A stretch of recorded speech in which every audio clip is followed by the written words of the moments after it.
The Ottomans. It's arguably the most controversial empire in human history, at least one of them. Even though it's been over 100 years since its dissolution, people still base their entire identity around what the Ottomans did and didn't. And for some strange reasons, criticism is always absolutely negative. It's not the Ottomans did this right and this wrong, but they were the brood of the devil swarming the holiness by corn spawn. Yeah. Somehow, the Ottomans only had numbers, but a somewhat united Europe could not defeat the Ottomans during the Great Turkish Wars. A contingent of about 20,000 British units could defeat over 200,000 King soldiers, but nothing like that ever happened with the Ottoman Empire. Strange. And of course, the Ottomans just abused everyone as slaves with their millet system in a world where feudal structures were deeply rooted within society.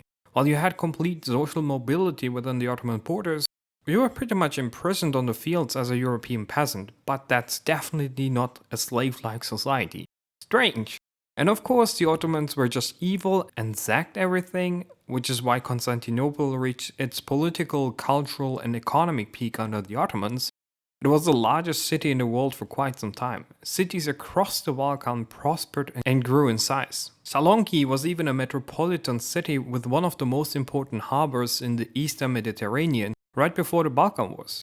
Strange. It's as if people deliberately lie about the Ottomans in order to portray them in a way that the Ottomans simply were not. Strange. And of course, there's also the other more obvious retardation. For instance, the Janissaries are bad, despite literally everyone at that time, from the families that gave their children to the enemies of the Ottomans, admiring the Devshirme system. But enslaved people being thrown into the Colosseum is cool. Islam is oppressive, but sacrificing literally human beings to the gods is cool.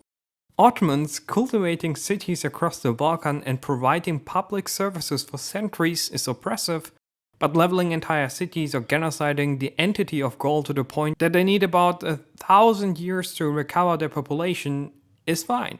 So the bias is painfully obvious. The Romans were much worse than the Ottomans, but they don't get 1/100 of the shit from people the Ottomans are getting.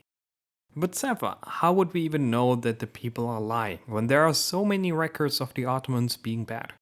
Well, by analyzing the reports done throughout the centuries. This was exactly done by Noel Malcolm in his book Useful Enemies, Islam and the Ottoman Empire in Western Political Thought, 1450 to 1750.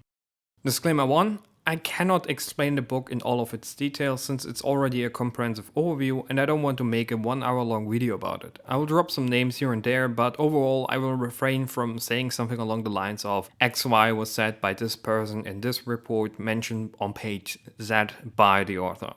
Instead, I will break the video in a more comprehensive overview. It's also important to mention that the West, or Europeans in this context, mainly refers to Central, Western and Southern Europe, and basically the Catholic world. I also have a more detailed summary on my Discord channel, so if you want more details, check the data there.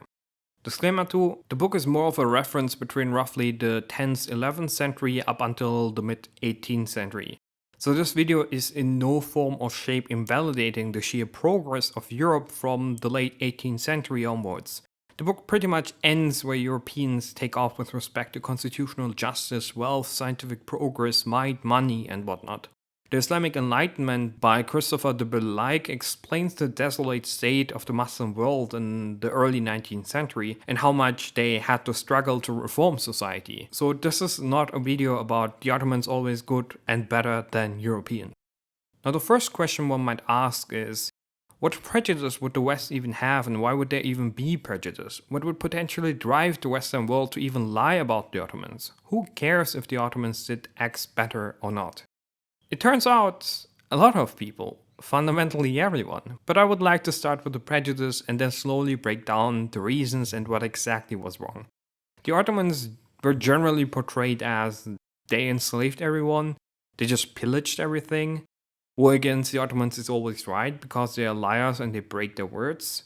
The Ottomans destroy knowledge and keep people dumb. They have a fragile society, one united war and the entire empire will collapse. There is tolerance, but only temporarily. Islam is just military purpose. There is no spiritual layer. They are the divine punishment by God for the sins of the Greeks or Christians in general, mentioned by, for instance, Martin Luther. Yes, the Luther we all know.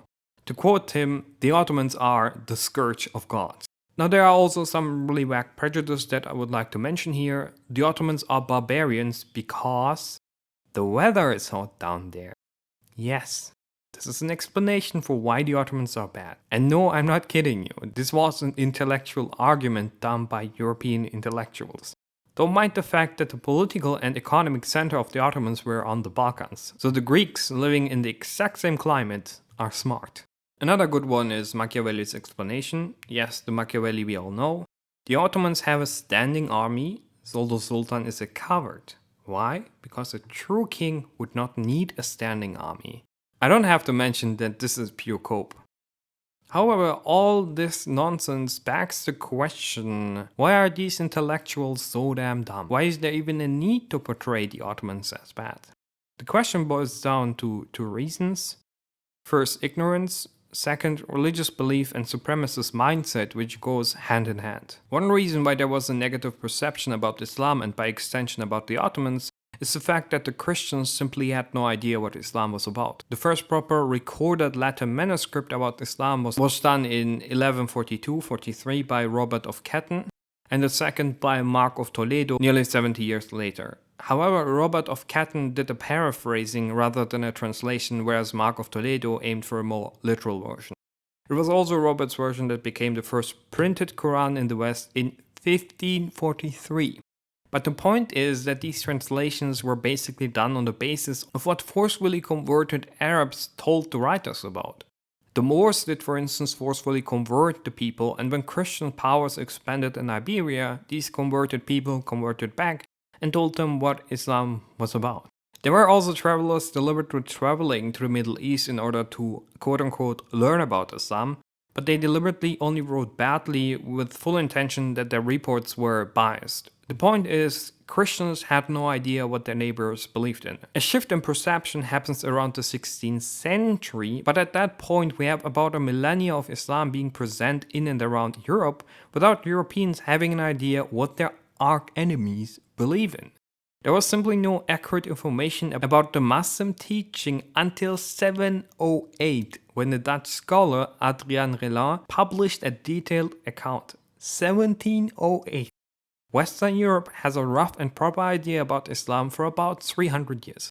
I can't stress this out enough, since this does not only explain the sheer hostility of Western European Christians towards the Ottomans, it invalidates all crusades, since they were all based on the fantasy of certain individuals with respect to what Islam was about. But why would the Christian world, or the Catholic world to be more precise, even assume bad things in the first place? Which brings me to reason number 2, religious belief and supremacist mindset. The reason why the Ottomans were viewed so badly is actually quite simple. There is, or at least was, a Christian prophecy that the sons of Ishmael, which refers to Muslim Arabs, would conquer Europe, slaughter everyone, and enslave the remaining Christians until a, quote, king of the Greeks, that is of the Romans, would rise up and defeat them. Yes, I am aware that my ethnicity is not Arabic, but it wasn't as apparent enough for the Europeans, and it is still not apparent enough. As a Turk, you still get the occasional, "Are you guys not Arabs?" So the Ottomans were literally viewed as a divine intervention that cannot be defeated until the Christians reformed under a ruler, which also somewhat explains the obsession of the Western world with the Romans. François Delano, for instance, firmly believed that the Muslims were represented in the Bible by the little horn of the fourth beast in Daniel's vision. Machiavelli argued that Christianity is perfect and true, and thus every other system is defective, which is another layer that didn't allow the Ottomans to be seen as an equal power. There was also surely some inferiority complex which didn't allow the Ottomans to be seen as a more effective, more just, and in general superior society. Enea Silvio, the future Pope Pius II, wrote to Leonardo Benvolgiglienti in September 1543, "The Italians used to be the masters of the world, now the empire of the Turks is beginning."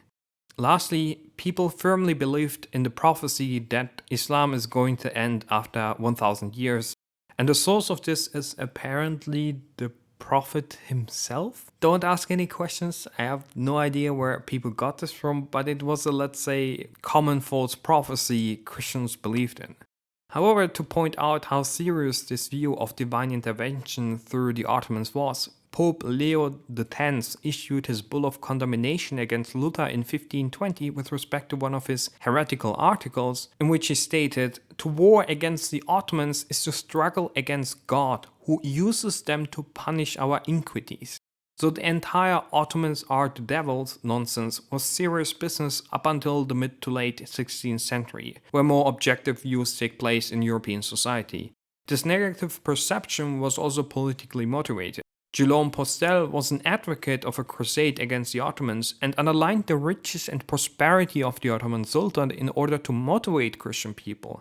And this was not a lie either. The Christian world was well aware that the Ottomans were incredibly rich. There are several Western writers that visited the Ottoman Empire and reported how much wealth the upper class and the Sultan himself was spending for the ordinary people.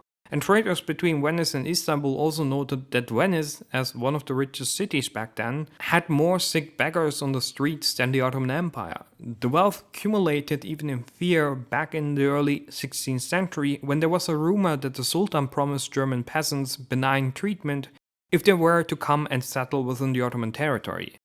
There are actually reports of people moving to the Ottoman territory in hope of a better life.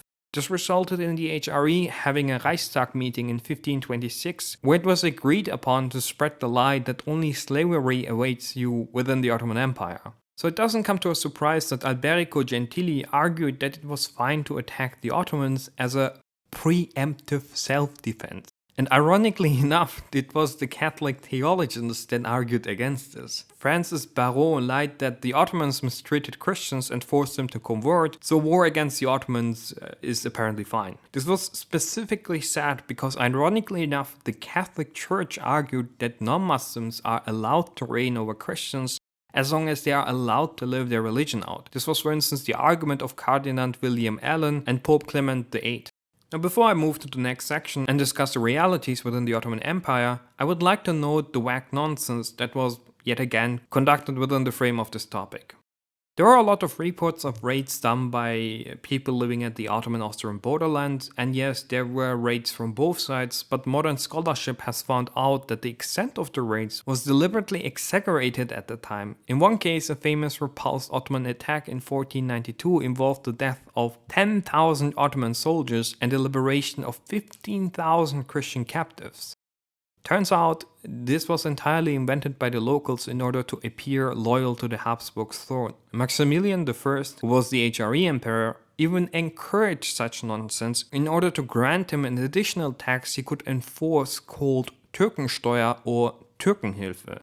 As mentioned, the Ottomans were also regularly portrayed as tyrannic. However, the funny part is that the powers of the Ottoman Sultan were pretty much equal to European monarchs, in particular the French king with his absolute reign.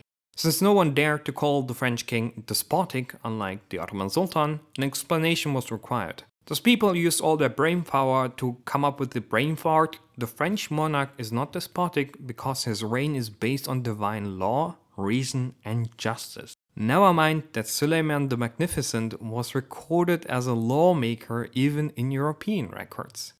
Lastly, and this is by far the most important point, the Christian world never had an issue with how the Ottomans reigned. Pius II, for instance, invited Sultan Mehmed the Conqueror in 1461 to Christianity.